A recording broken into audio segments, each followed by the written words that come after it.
आज हम आपको भारत के इतिहास में अहम भूमिका निभाने वाले व्यक्ति चाणक्य के बारे में बताएंगे, जिन्होंने अपनी राजनीतिक और कूटनीति के कारण नंद वंश का अंत किया और चंद्रगुप्त मौर्य के साथ मिलकर मौर्य साम्राज्य की स्थापना में मदद की। चाणक्य का जन्म लगभग 350 ईसा पूर्व वर्तमान में बिहार के मगध में हुआ था। उनके पिता का नाम चणक था, जो एक ब्राह्मण थे।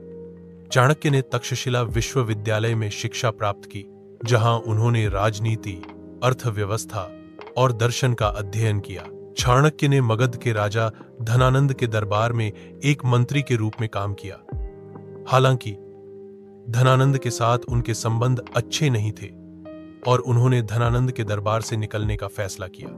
एक बार चाणक्य जब रास्ते से गुजर रहे थे तो उनकी मुलाकात चंद्रगुप्त मौर्य के साथ हुई।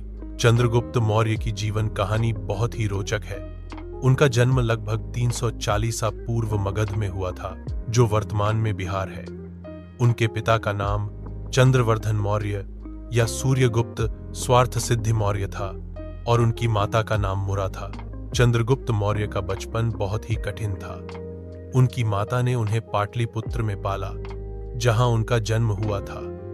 बचपन में ही उन्हें एक गोपालक को सौंप दिया गया, जिसने उन्हें गौशाला में पाला। बाद में उन्हें एक शिकारी के हाथों बेच दिया गया, लेकिन उनकी प्रतिभा और साहस ने उन्हें जल्द ही अपने समवयस्क बालकों में प्रमुख बना दिया। चंद्रगुप्त मौर्य की जीवन में एक महत्वपूर्ण मोड़ तब आया जब उनकी मुलाकात चाणक्य से हुई। चाणक्य ने उनकी प्रतिभा को पहचाना और उन्हें सम्राट बनाने का सपना देखा। चाणक्य ने चंद्रगुप्त मौर्य को राजनीति, युद्ध कला और राज्य संचालन में प्रशिक्षित किया। चाणक्य और चंद्रगुप्त मौर्य ने मिलकर धनानंद को हराया और मगध के सिंहासन पर कब्जा कर लिया। चाणक्य ने चंद्रगुप्त मौर्य के प्रमुख सलाहकार के रूप में काम किया और उन्हें मौर्य साम्राज्य की स्थापना में मदद की। उन्होंने लगभग 24 वर्षों तक शासन किया और भारत को एक शक्तिशाली साम्राज्य के रूप में स्थापित किया। चाणक्य ने अर्थशास्त्र नामक एक प्रसिद्ध पुस्तक लिखी, जो राजनीति, अर्थव्यवस्था और प्रशासन पर एक महत्वपूर्ण ग्रंथ है। यह पुस्तक आज भी एक महत्वपूर्ण संदर्भ पुस्तक के रूप में माना जाता है। चाणक्य को भारतीय इतिहास में एक महान राजनीतिज्ञ और अर्थशास्त्री के रूप में माना जाता है।